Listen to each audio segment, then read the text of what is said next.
You're watching Rebuild Products.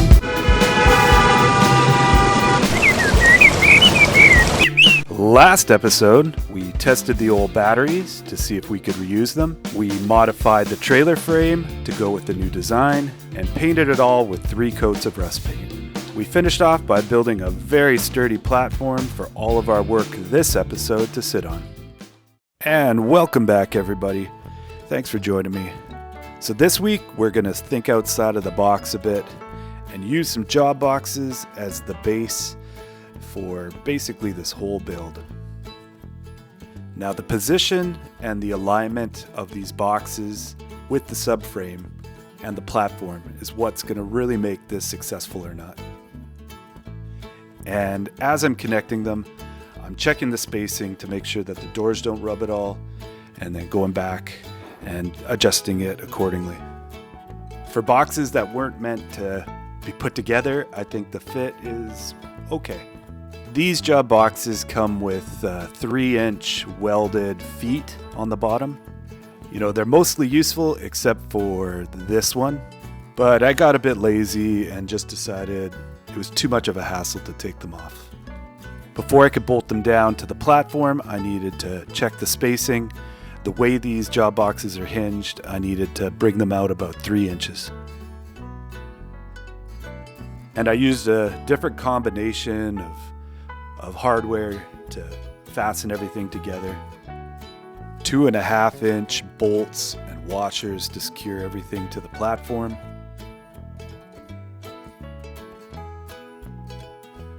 And then 1-inch carriage bolts and some self-tapping screws to connect the 2 boxes together. And with all 4 boxes now bolted and fixed in place, it's working really well on the frame. We can see that there's a space in between the boxes, and that's going to be great for longer items to be stored. And now it's time to link the boxes together. And I used concrete form plywood as my preferred paneling material.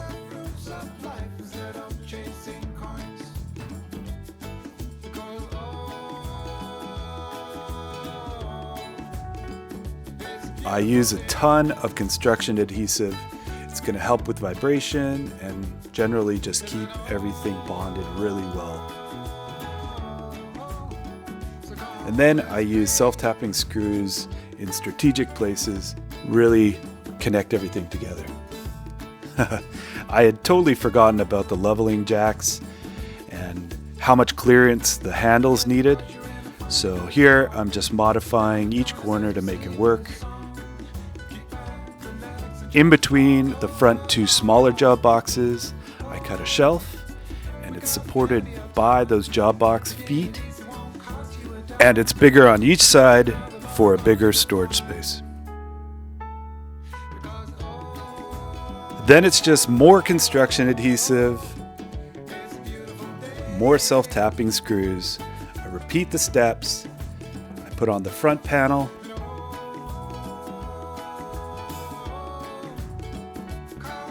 And then followed by 2 30-inch top panels. These 2 panels will bridge the 5-foot gap between the 2 job boxes. It's easier to cut 30 inches with 1 seam down the middle. Now, when it comes to the form ply, you know, its intended use is for concrete formwork. So it's got a skin on it that's kind of anti-caustic. I'd equate it to like a melamine, but specifically made for concrete. And when they pour the concrete on it, it can be peeled off. It gives them a very smooth surface. But the real cool part is if you're not using for that application, it's going to last forever. Because under that harsh environment of concrete, you know, they can get 4 or 5 uses if they treat it well. And in this application, you know, it's going to deter water from delaminating the plywood. And the plywood itself is treated, so the inner core is treated with some chemicals. I'm not going to say like pressure treated, but it definitely has moisture resistance built into it. So altogether, it's a really good material to use. I love all the attributes of this form ply. It's gonna last for a long time, but it is not the final finish. We're gonna use a diamond plate. I've got a 10 gauge aluminum diamond plate that I found. I bought a couple sheets that are 5 feet wide, so pretty much exactly this 5 foot width, and 10 foot long, so I can get a few cuts out of one sheet. As we look right now, this is 40 inches, this panel. The top panel goes 6 feet, and they're all 5 feet wide. Now, in between this job box and this job box, which both have a depth of 24 inches, there's a 20-inch kind of cavity that extends from one side to the other. And I want to access that for much needed long storage. And in trying to find out a good solution, I came up with these guys. So these are 10 gauge stainless steel doors meant for barbecue areas. So if you have an outdoor barbecue area, you usually frame it up and, I don't know, put some rock or wood or whatever you want on it. You buy these doors. I got these ones at Amazon, but you could get it at Vivor, or I'm sure there's a ton of different places. But they're just really good quality. They've got a good strength, good feel to them. And that'll allow me to access all the way through to the other side. And then we have another one that we're gonna mirror on the other side. And the cool thing about the other side is that cavity is even a little bit bigger up front because those job boxes are 20 inches, so they're 4 inches shallower. But once these are cut and put in place, which is the next step, then we can start thinking about skinning everything with that diamond plate. Let's get these doors in and go from there. Sometimes things happen beyond your control, as if they have a life of their own. Choices you make, what appears to be right, seems you just have no say. As if you're a witness to your own state, it's easy to play along. After you see what the choices came to be, like the storm that's passed on. Oh, the brain down the drain. Oh, the fuse live you. Oh, please, storm fell trees. Oh, the fight over who's right. Trying to remember all the that went down. I don't know what your intention was. Like trying to memorize the Bible backwards to the start and reciting it from the heart upside down. Oh, please, on your knees, amend what you defend. I'm right before I fight. Your own, this fight is lifelong. See the water flowing under bridges. I, my friend, has come to pay its dues, show its use. See the sheep they're grazing on the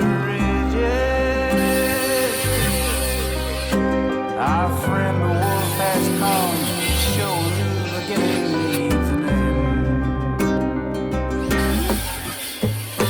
Away with your say, today you are gonna pay. If not now, yes now. The lie that's in your eye.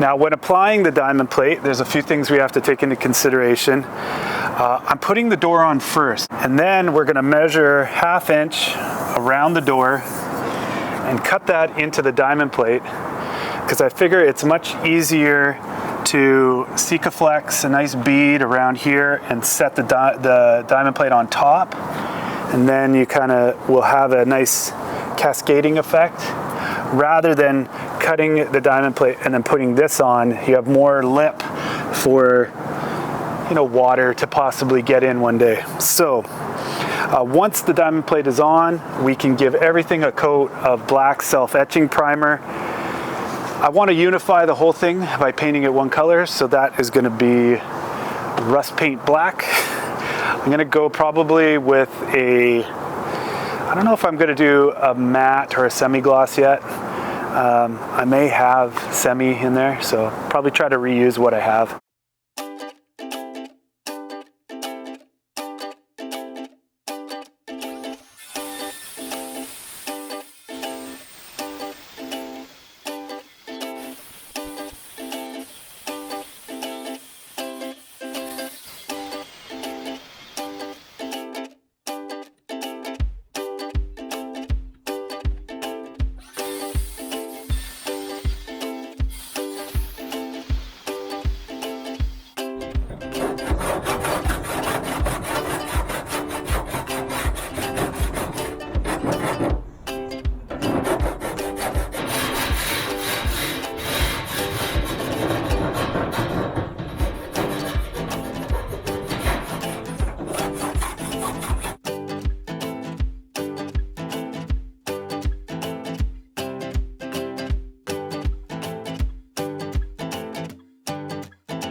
First day of spring, and I just wanna sing to everything that's moving, every single little thing. To them birds flying free, fish in the sea, flowers and trees, every little bumblebee. I wanna sing, ooh,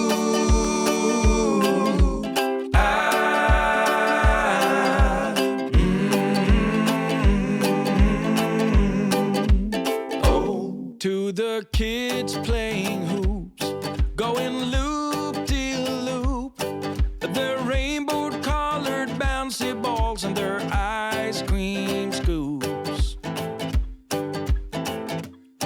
Got my shoes in my hand and my feet in the sand. I got 20 ducklings in a row like a little marching band, and they sing, ooh.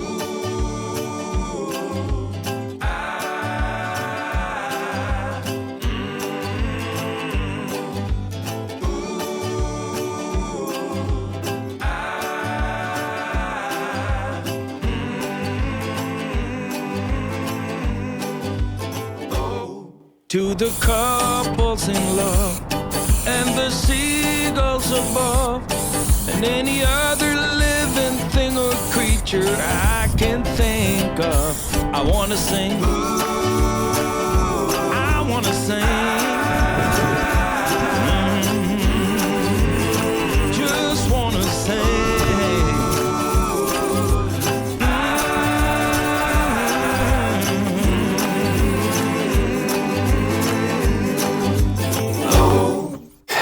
Well, we've let the etching primer, so I put 2 coats. I basically used up 4 rattle cans of black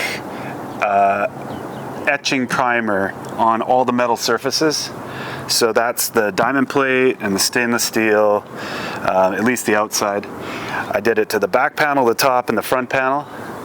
So what that etching primer does is it has like an acid that really bonds itself extremely well to the metal, especially to aluminum.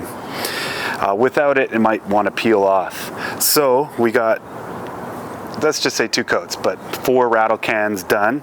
It's cured, and the next stage is to deal with all of the edges of the trailer.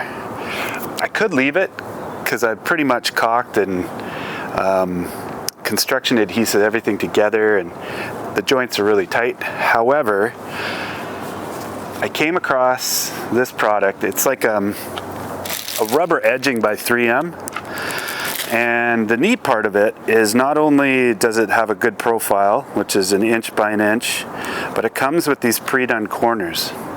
So that's really handy when you're trying to do a corner and you have like a 45. Well, these are already pre-done for you, so you can secure these on and then butt up your edge piece to it, and then you just have a butt end to a butt end. Now, how are you going to secure it? Well, it comes with this high bonding 3M tape. That alone works pretty good, but I'm going to combine it with the old 3M adhesive spray. I'm going to hit all the edges, and that's why we're doing it at this stage right now.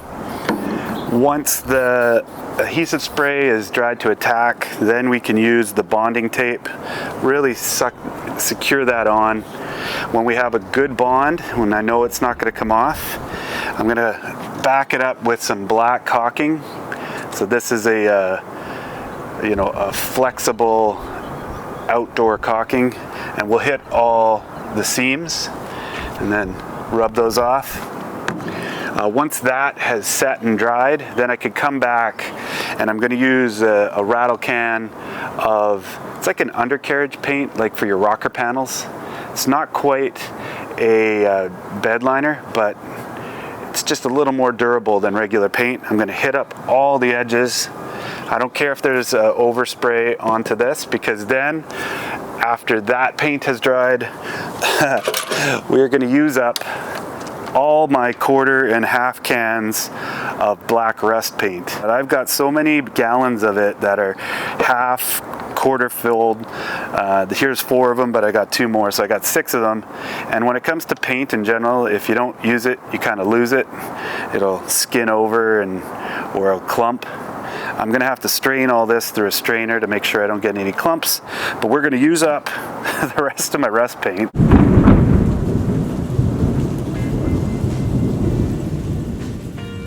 I was able to get the rocker paint all applied to the edges and then 1 coat of rust paint right before the weather changed. You know, the weather change ended up being a good thing. I had to rethink how I wanted to finish the outside of the box doors. So I dug out some green vinyl wrap that I had from another project kicking in the garage. It's a quick solution to add some color when you want to get it done fast, especially if it's raining and your paint isn't going to dry. I did forget what it's like to work with, so it's a little finicky, but you just got to be patient and not afraid to peel it off and put it back on until you work out all the wrinkles and air pockets. I suggest that you get yourself a flexible, soft squeegee that won't tear the vinyl. And I find that a microfiber cloth really helps at the very end to kind of smooth out any of the little bumps or air bubbles.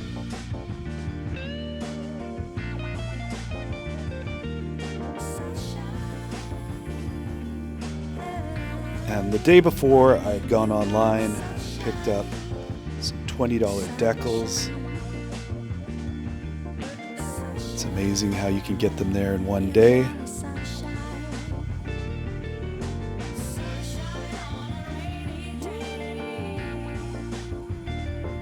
And yeah, I think it looks pretty good.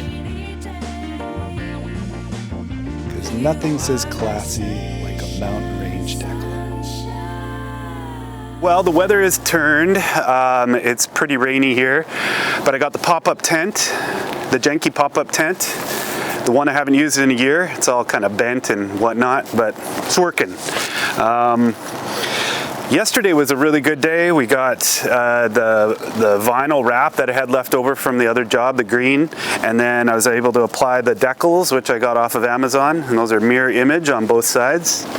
Let's see, what else? I really wanted to get this on. This is going to be considered our storage and clothing side of the trailer. So I bought this little guy, and this will be able to sit up. You can put some cups here, put a mirror, brush your teeth. So this will be kind of a nice area just to plunk stuff on when you're getting ready and you don't want it to be wet.